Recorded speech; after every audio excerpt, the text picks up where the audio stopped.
Hello, my name is Melinda White. I am the Director of Professional Services with the Michael Fuller Group. Before we get started, I would first like to thank Outstanding Ohio for the invitation today to share some pointers with you. Today we're going to talk about how to conduct a virtual interview. Our lives have become very virtual these days, and just want to share some pointers on how to really put your best foot forward if you are looking for a new opportunity and are faced with a virtual interview. So first tip is to test your technology prior to the actual interview. So that may mean whatever PC, laptop, or if you're going to use your mobile device, make sure that that technology is downloaded on that particular device. It could be Zoom, it could be a Teams meeting, whatever it is, make sure that that technology is ready to go prior to that interview. And also be aware of what's behind you. Those cameras are going to pick up that background. So just make sure that you're aware of what is going to be showing up in that background. This is an interview, so wear that professional attire. Dress as though you would if you were going to actually go on site to meet with that employer. So what does that mean though when it's going to be on camera? I encourage you to avoid wearing all white because it's going to make you look washed out on a camera. So what I do encourage you to wear then is something that is more of a muted gray, a pastel, a blue. Those are all going to show up very nicely on a camera. Avoid though any of those busy patterns. It's not going to necessarily show up well on the other end. Now, with this being an interview, I want you to prepare. Prepare as though you would if you were going on site. Research the company online. How have they hit the news recently? What have they been doing out there in the community? Do your homework prior to this conversation. Do your homework on the person that you're going to be having the conversation with too. Go out to LinkedIn. See if they have a profile out there. How long have they been at the company? How long have they been in that particular position?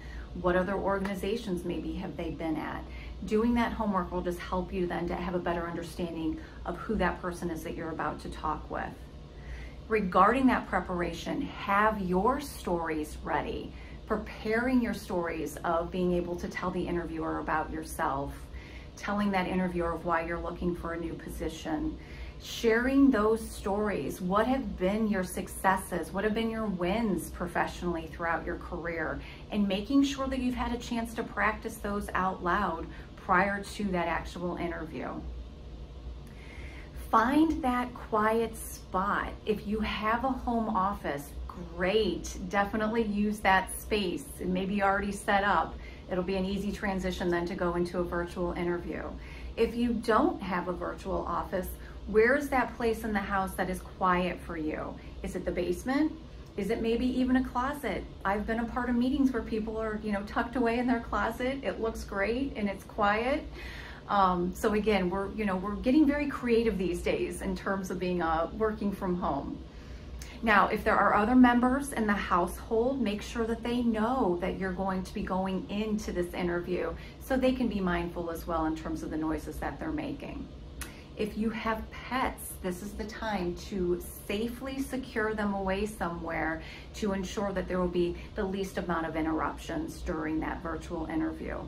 But you know what? In this day and age, it's not the end of the world if you get Zoom bombed or if the dog barks, because you know what, folks? This is the life and the world that we live in these days. Now, to be able to really then make that connection with the person as you're going through this interview, to make eye contact, it's looking directly at the camera.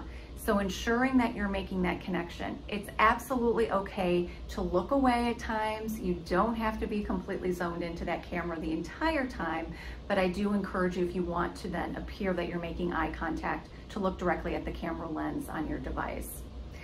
Sitting up straight, your body language is going to be seen on the other end of this. So making sure that your body language is open, that it's genuine. Sitting like this with your head down is not going to look like you're having that open body language and really being engaged in that conversation. But most importantly, I want you to be you. Be authentic. You're interviewing them as much as they're interviewing you. So I want to make sure that you are being your authentic self to make sure that it is a good fit for both parties. Now, because this is an interview, following up within 24 hours after the conversation with a thank you is very important to show your appreciation to that person for their time and that you really appreciate the opportunity to have a conversation with them. In that note, include something that maybe came up in that conversation, a tidbit, a piece of information. That way it'll show that it's that little nugget that you're saying, hey, appreciate the fact that we were able to talk about this. Maybe it's something that's in alignment with your skills, that's going to be a part of the new position, just to be able to show that that's a natural transition for you into that next role. A few trends that we've been seeing at the Michael Fuller Group is obviously our world has become very remote.